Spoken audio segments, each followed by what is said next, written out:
तक ले जाते हैं तीनों को इकट्ठे ही, ठीक हो गया जी। क्लब कर रहे हैं सारे अहम वाले जो मोशन क्लब कर दें जी, ट्यूसडे को इंशाल्लाह ट्यूसडे तक ले जाते हैं जी। तो आज गैस LNG पे रख रहे हैं। जी जी बिल्कुल ठीक है, तो मिनिस्टर के होते हुए अगर हम बात कर लें और जो एडवाइजर्स हैं उनका मुझे बताइए क्या सिचुएशन है। जो नदीम बाबर साहब हैं वो अगर यहाँ मौजूद होंगे, मिनिस्टर एनर्जी हैं उमर अयूब साहब, वो भी पहुंच रहे हैं हाउस में। बट नदीम बाबर ने ट्रांजैक्शंस की जिम्मेदारी ली है ना, अब मिनिस्टर तो करेगा ना जी। ठीक है, मैं ये बात ऑन रिकॉर्ड रखना चाहती हूँ कि बात उनके हवाले से भी हुई है बहुत जी। बाबर आवान साहब कुछ कहना चाह रहे हैं आप जी? बाबर साहब मिनिस्टर। अच्छा चेयरमैन, बिल्कुल मिनिस्टर आएंगे, क्योंकि कॉन्स्टिट्यूशन के मुताबिक जो कैबिनेट है और फिर या वो लोग जिनको पार्लियामेंट में आने की इजाज़त आइन देता है वो सारे यहाँ मौजूद होंगे और जवाब देंगे।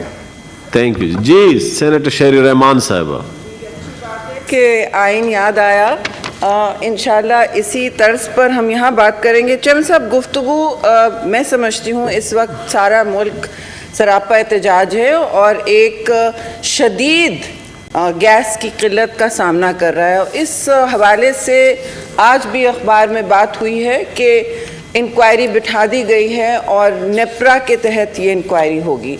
तो सबसे पहले मैं कहूँ कि नेप्रा के तहत जो भी इंक्वायरी होगी, नेप्रा के अपॉइंटमेंट्स वफाकी हुकूमत करती है। नेप्रा के अपॉइंटमेंट्स जब वफाकी हुकूमत करती है तो वो अपने आप पर किस तरह इस रेगुलेटर से कह रही है कि आप हम पर इंक्वायरी करें। पहले तो ये हम रिजेक्ट करते हैं इस इंक्वायरी को कि आप कह दें कि इस तरह है कि बिल्ली को दूध पर इंक्वायरी कराने पर कह दें आप, तो ये तो हम इसकी बिल्कुल हिमायत नहीं करते बल्कि मुस्तरद करते हैं और ये एक जाली इंक्वायरी होगी। इस वक्त भी जो बहरान है मुल्क में, बेहतर है आप पार्लियामान या नेशनल असेंबली या कोई कमेटी बनाएं जो ये इंक्वायरी करे और तेज़ी से करे, क्योंकि इस वक्त आवाम को जवाब ये नहीं मिल रहा कि पहली दफ़ा पाकिस्तान में पूरे पावर सेक्टर का ऐसा ब्रेक डाउन हुआ है कि हमारे मुल्क ने सिवाय जंग के दौरान, मेरे ख्याल में जब कर्फ्यू लगता है उनमें, और हमारी उम्र ऐसी है शायद आपकी नहीं हो कि आपको याद हो किस तरह मुल्क में एकदम ब्लैकआउट हो जाता था। आपने भी ब्लैकआउट देखा? जी मैंने तो ब्लैकआउट देखा है चेयरमैन साहब, आपने शायद नहीं देखा हो, लेकिन उस तरह का ब्लैकआउट हमने पिछले हफ्ते देखा, सारे मुल्क ने देखा और 3 दिन तक ये बात चलती रही। मिनिस्टर एनर्जी आ गए, उन्होंने सुन लिया, आपने उनको बुला लिया। अच्छी बात है, 3 दिन तक ये बात चलती रही कि हम इसको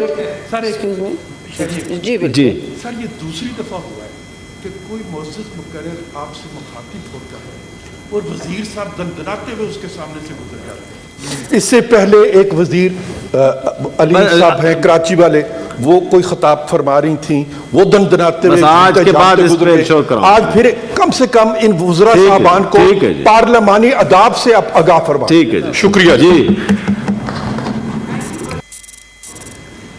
शुक्रिया सेनेटर परवेज साहब। क्रॉसिंग द लाइन की आज बात हुई है, तो आई विल स्टार्ट अगेन क्योंकि बार बार इंटरप्शंस हो रहे हैं। मैं सिर्फ ये पूछना चाह रही हूँ सबसे पहले कि मुल्क में जो तारीकी हमने देखी है, जो ब्लैकआउट हमने इस पिछले हफ्ते देखा, उसका कोई यहाँ जवाब नहीं आया मौसर, न वक्त पर। मौसर तो दूर की बात है, हमें इत्तला मिली है कि जो अखबारों पर डाला जा रहा है, कुछ बात मीडिया पे डाली जा रही है, काबीना में कुछ और कहा जा रहा है, बाहर कुछ और जा रहा है कहा, और इनके अपने मुशीर जो इस पूरे सब्जेक्ट को देखते हैं, एक नहीं है पूरी फौज है मुशीरान की, वो सब दस्तबरदार हो चुके हैं, वो सब हट चुके हैं, वो एक तो हट चुके हैं, दूसरे कह रहे हैं एक दूसरे पर डाला जा रहा है। इसलिए मैं पूछ रही थी कौन किसकी अहलियत है यहाँ आईनी तौर पर आकर नुमाइंदगी करने की और जवाबदेही करने की, क्योंकि आज तक तो ऐसा नहीं हुआ है। और अगर आपने क्लब करना है तो फिर आप इसको ट्यूसडे तक ले जाएं ताकि हम हर सब्जेक्ट पर बात कर सकें। क्लब हो गया जी, अब ट्यूसडे तक जाएगा जी जी इंशाल्लाह। तो इसके अलावा मुझे बताएं कि एक तो इन्होंने इंक्वायरी नेप्रा के तहत करा दी है, जो पाकिस्तान की तारीख में हमने इस तरह का बहरान नहीं देखा। बहरान देखिए कि आपने कहा पिछले साल, आपको याद है ये सब शुरू हुआ था कि जी सिंध की पाइपलाइन नहीं लगी है और सारी गैस, बहुत सारी गैस वहाँ से आती है, 70% जितनी या 60 to 70% आती है, तो सिंध की पाइपलाइन, भाई चलिए सिंध ने पाइपलाइन लगा दी, इजाज़त दे दी, सब कुछ कर दिया। اب آپ بتائیں کہ آپ کے پاس کیا جواز ہے کہ آپ نے سپاٹ ریٹس پر نہیں خریدا, آپ نے پھر ہنگامی ٹینڈر لانچ کیے. سب کو معلوم ہے کہ جنوری تک پاکستان میں ہر سال گیس کی سپلائی کی ضرورت بڑھتی ہے, کیپیسٹی بڑھانی پڑتی ہے, گھریلو صارفین کے لیے بڑھانی ہوتی ہے اور صنعتوں کے لیے بڑھانی ہوتی ہے. صنعتوں پر تو آپ نے جو حال کیا ہے وہ دوسری بات ہے, وہ شاید ہم